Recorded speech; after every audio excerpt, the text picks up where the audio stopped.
It was a scorching summer afternoon, when a frail old woman stood by the roadside, tears in her eyes, staring at the smoke rising from her broken-down car.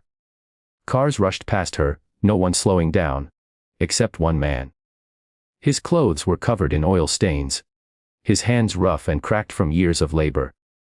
He didn't see her as a burden, he saw his mother. He stopped his old motorcycle, took a deep breath, and said softly, "Don't worry, ma'am. I'll fix it." What he didn't know was that this simple act of kindness, helping a stranger for free, would cost him everything he owned, yet give him something far greater than money could ever buy. Stay till the end, because what happens next will restore your faith in humanity. The mechanic's name was Samir, a 29-year-old man who worked at a small auto garage at the edge of the city. He wasn't rich. In fact, most days, he could barely afford his rent. But Samir had something more valuable than money: a good heart. Every morning, he arrived early, humming songs from old radio shows while fixing cars. His boss, Mr. Roth, was a strict, profit-driven man. He always told Samir, "Time is money. Don't waste it on charity. We're here to make business, not friends." Samir never argued, but deep down, he believed something else. He believed that a person's worth wasn't measured by their bank balance, but by the kindness they shared. One afternoon, as he closed the shop, he saw an old lady stranded on the side of the road. Her car was steaming, and she looked frightened, clutching her purse nervously. Without thinking twice, Samir parked his motorcycle and ran to help. "Ma'am, what happened?" he asked gently. I don't know, son. It just stopped working. I was going to visit my daughter at the hospital." Samir looked at her trembling hands and couldn't just walk away. "Don't worry. I'll fix it. Just give me a few minutes." He opened the hood, checked the engine, and realized the fuel pump was jammed. It wasn't a big repair, just time and effort. As he worked under the sun, sweat poured down his face. But the old woman's smile made it worth it. After half an hour, the car roared back to life. The old lady's eyes filled with tears. "How much do I owe you, dear?" she asked, opening her purse. Samir smiled, shaking his head. "Nothing, ma'am. Just pray for me." The woman grabbed his hand and said, "The world needs more people like you, son." Then she drove away slowly, leaving Samir with a quiet sense of peace. But as he returned to the shop, that peace shattered. Mr. Roth was waiting for him with anger burning in his eyes. "Where were you?" he shouted. I helped an old woman whose car broke down." "For free?" "Yes, sir." "She was." "You're fired." The words hit Samir like a hammer. "Sir, please. I was just helping someone in need." Roth pointed to the door. "I run a business, not a charity." "You want to help people? Do it on your own time."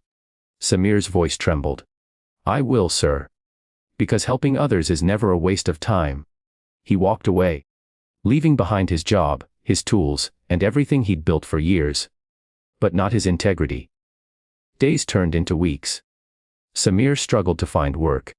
Every garage he visited refused to hire him. Some said he was too soft-hearted for the business. He started fixing bikes on the roadside to earn a few coins, sometimes going hungry just to feed stray dogs nearby. At night, he sat under the flickering streetlight, wondering if kindness had been a mistake.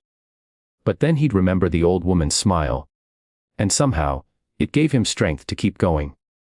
One evening, as he was repairing a rickshaw, a luxury car stopped beside him. The driver stepped out and handed him an envelope. "Mr. Samir." "Yes," he said, confused. "Please, come with me. Someone wants to meet you." Samir hesitated. But the driver's calm tone convinced him. They drove to a large, elegant house surrounded by gardens. Inside, sitting on a velvet chair, was the same old woman he had helped weeks ago. Except now, she looked healthier and radiant. "My son told me everything," she said, smiling warmly. "You fixed my car that day without asking for anything. I wanted to find you sooner. But I was hospitalized after visiting my daughter. You see, my son is the owner of ROF Motors, the biggest car company in the region. Samir's heart skipped a beat. She continued. When I told him your story, he was deeply moved. He said, "A man who helps without expecting payment deserves more than a paycheck." She stood up and handed him a letter. It was a job offer. Not for a mechanic, but for head of customer service and training at ROF Motors. The salary. 10 times what he had earned before. Tears filled Samir's eyes. I don't know what to say. The old lady smiled. Just promise me you'll keep being the man you were that day. Samir nodded, overwhelmed with emotion. As he walked out, he looked up at the sky and whispered, maybe kindness doesn't pay right away, but it never goes unpaid. Months later, Samir transformed ROF Motors' culture. He trained every mechanic to treat customers with respect, to fix what's broken not just in cars, but in hearts. And as for his old boss, Mr. ROF, he eventually realized that compassion was good business too. He apologized to Samir, who only smiled and said, "Sir, life's greatest profits come from doing what's right." The story of the poor mechanic spread online, inspiring millions. People began to help strangers, to stop by the roadside, to believe again that kindness can rebuild the world, one small act at a time.